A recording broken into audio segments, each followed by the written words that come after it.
Hello, this is Dr. Hakim from American Spine Center. We will talk today about headache. Headache, as you know, is very common disease that affecting men and women on their daily activity. We have Dr. Shawkat with me as well. We're going to cover the headache from perspective of neurological as well as general aspect of type of headache or cause of headache.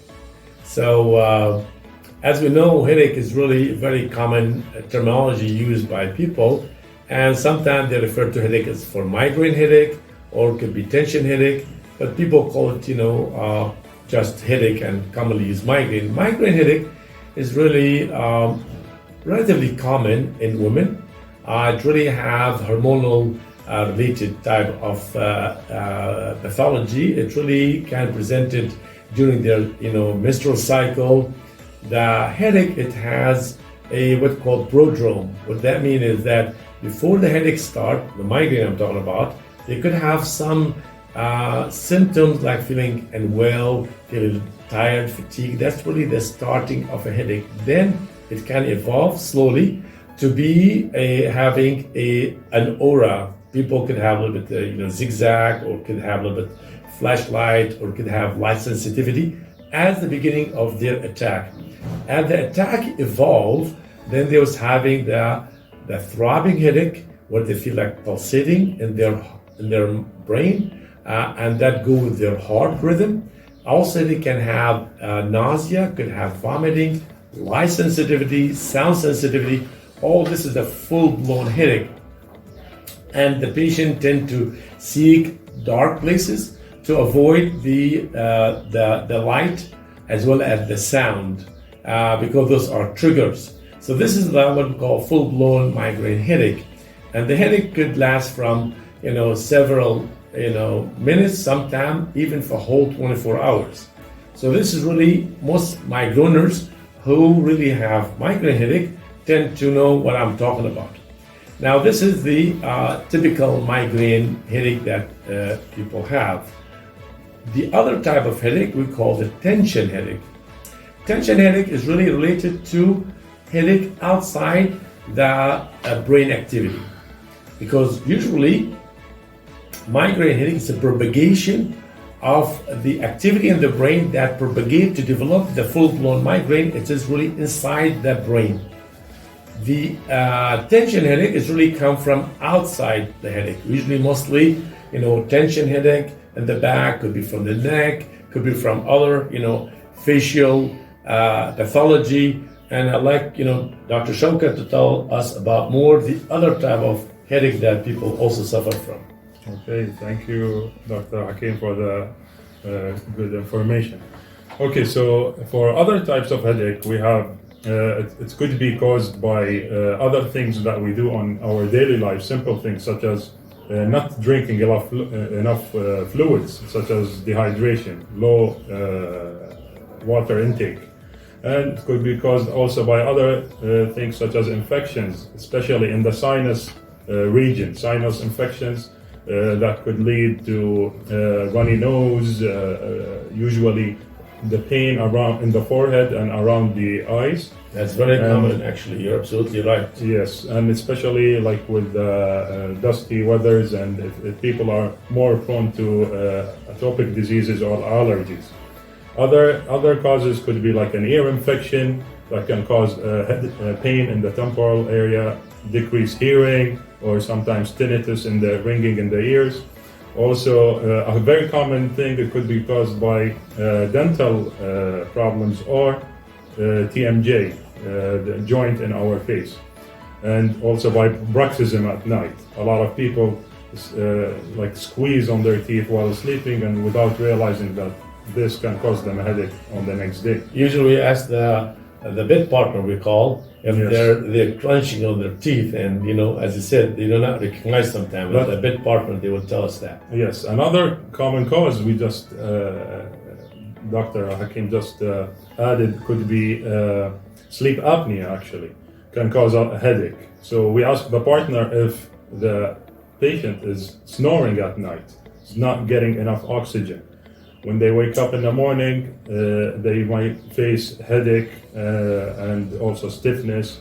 They might have other chronic illnesses such as high blood pressure and feeling down most of the time. So these are the most common types that we face every day. And of course, tension headache is one of the most common causes of that. It can also happen. It can also have the same similar symptoms to migraine, but we need to differentiate that with like clinical diagnosis. So Absolutely. by asking the right questions to the patient to figure out what could be causing that headache. The tension headache, as Dr. Shawkat said, is really the most common one. And really it's presented itself from the back of the neck with the pressure in the occipital part of the head, tension in the cervical spine, and bitemporal. That tend to be a constant headaches, not like migraine episodic, and really happen mostly the later part of the day, say like in the afternoon when people spend more long hours on the computer, on their phone, with a head tilt like this. That gives a lot of poor posture, that created a lot of pressure on the cervical spine, pressure on the joint itself, the cervical spine. So that by itself cumulatively developed this tension headache, and this is very common, and that's really easy to treat, but really difficult sometimes to diagnose properly. So the tension headache, we see it often, by the way, intermingled with the migraine. So people have like a headache, and he does not or she does not recognize the headache as a migraine versus musculoskeletal. So those type of headache, we need to dissect more into the patient's symptoms as well into how the symptoms started. And I always ask the patient, like, how's your headache? Do you get episodic headache with a baseline headache? And that typically happen as well. Mm-hmm. So we need to recognize the vascular headache, the tension headache, the sinus, the ear, the TMJ. All those are really a combination. So it's very important to have very careful history and examination to identify that. Now, certainly, certain testing that will tell us if we need to diagnose one type of headache versus others. For example, I commonly do X-ray of the cervical spine, and if we have to do MRI, then we'll do MRI to see this radicular pain there.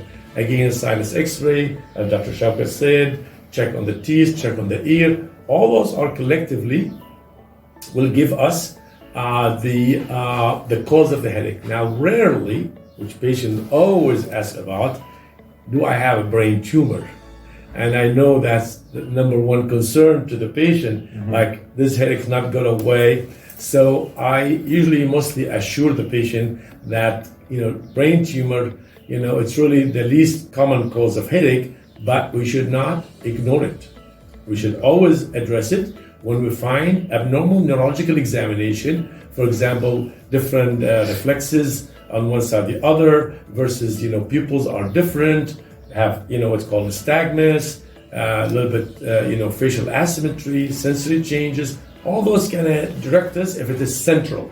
And if that is the case, then, simple MRI of the brain will give us really the ultimate diagnosis of anything internally abnormal. Yeah, like we always should rule out any secondary causes of that headache, such as like Dr. Hakim mentioned that tumor could be one of the causes. We look out at red flags. We need to rule out these red flags, such as, or if there is any history of trauma that can cause the red flags, or any history of infection, especially infection in the brain. So, like the common red flags we try to rule out is like if the headache is associated with nausea or vomiting. If it's very severe, the patient usually describes it the worst headache I ever experienced in my life. Or if there is a history of trauma or a hit on the head. So these are one of the common, like some of the common red flags we need to rule out. Plus the examinations, neurological examinations we need to do to make sure that it's nothing related to any secondary cause. Yes, and what Dr. Shawkat said about the worst headache you ever had, we usually, this is like a red flag for us, and that's indicated, by the way, intracranial bleed. Yes. and that's really very important to say if this is your worst headache. And by the way, to kind of put you at ease, this headache can be very burst-like, very severe, very acute, and with no warning. Because what happened, there's a leak of a blood. It usually happens from aneurysm, where the blood leak, and this blood leak, it's kind of give acute shock to the brain, which can the patient have like severe headache, may not pass out, may not have a seizure. So those are the thing need to be alert. But again, this is not very common. It's rare, but the doctors, skillful doctor can really recognize that, easily with proper testing, diagnostic testing. Will have a good complete examination and diagnostic to have a proper treatment plan for our patient.